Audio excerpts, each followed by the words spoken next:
আসসালামু আলাইকুম ওয়া রাহমাতুল্লাহ। প্রিয় ভাই ও বোনেরা, কুরবানি ইসলামের অন্যতম গুরুত্বপূর্ণ ইবাদত। তবে অনেকেই আছেন যারা এই ইবাদতের ফিকহ ও বিধান সম্পর্কে পরিষ্কার ধারণা রাখেন না। আজকের ভিডিওতে আমরা জানব কুরবানির বিষয়ে 15টি গুরুত্বপূর্ণ প্রশ্নের উত্তর কুরআন ও সহিহ হাদিসের আলোকে। চলুন সময় নষ্ট না করে আমরা শিখে নিই এই গুরুত্বপূর্ণ ইলম। প্রশ্ন 1, কুরবানির অর্থ কি?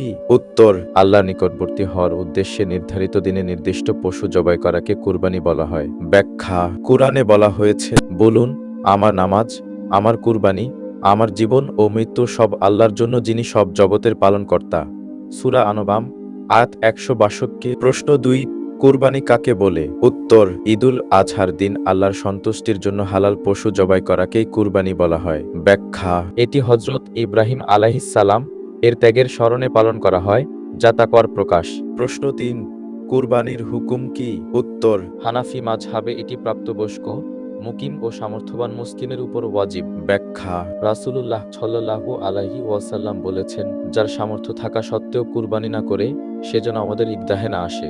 ইবনে মাজাহ হাদিস 3123। প্রশ্ন 4, কুরবানি কবে থেকে শুরু হয়? উত্তর, 10 জিলহজ সকাল থেকে শুরু হয়। ব্যাখ্যা, 3 দিন সুযোগ থাকে, 10, 11 ও 12 জিলহজ। প্রশ্ন 5, কুরবানির মূল উদ্দেশ্য কি?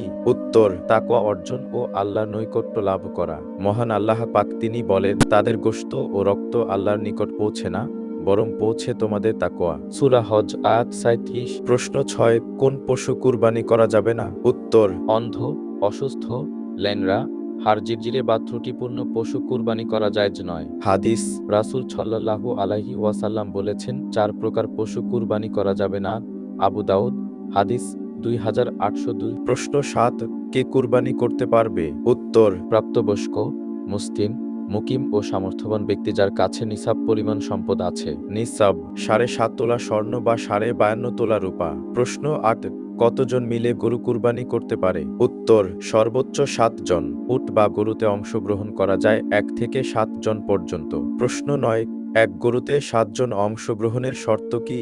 উত্তর, প্রত্যেকের নিয়ত হতে হবে কুরবানি বা আকিকা। কাউকে অংশ নিয়ে সন্দেহ থাকা চলবে না। প্রশ্ন 10, কুরবানির ইতিহাস কোথা থেকে শুরু? উত্তর, হযরত ইব্রাহিম আলাইহিস সালাম ও ইসমাইল আলাইহিস সালাম এর কাহিনী থেকে। প্রশ্ন 11, হযরত ইব্রাহিম আলাইহিস সালাম কাকে কুরবানি করতে চেয়েছিলেন? উত্তর, নিজের প্রিয় পুত্র ইসমাইল আলাইহিস সালামকে। প্রশ্ন 12, হযরত ইসমাইল আলাইহিস সালাম এর প্রতিক্রিয়া কেমন ছিল? উত্তর, তিনি বলেছিলেন, হে পিতা, আপনি যা আদিষ্ট হয়েছেন তাই করুন। সূরা সাফফাত 102। প্রশ্ন 13, কুরবানির পশু জবাইয়ের নিয়ম কি? উত্তর, পশুর কিবলার দিকে মুখ করে বিসমিল্লাহি আল্লাহু আকবার বলে দ্রুত জবাই করতে হবে। প্রশ্ন 14, কুরবানির গোশত কিভাবে বন্টন করবেন? উত্তর, 3 ভাগ, 1 ভাগ আত্মীয় স্বজন, 1 ভাগ গরিব মিসকিন, 1 ভাগ নিজের জন্য। প্রশ্ন 15, কুরবানি আমাদের কি শিক্ষা দেয়? উত্তর, ত্যাগ, আত্মনিয়োগ, তাকওয়া ও আল্লাহর আদেশের প্রতি সম্পূর্ণ আনুগত্য।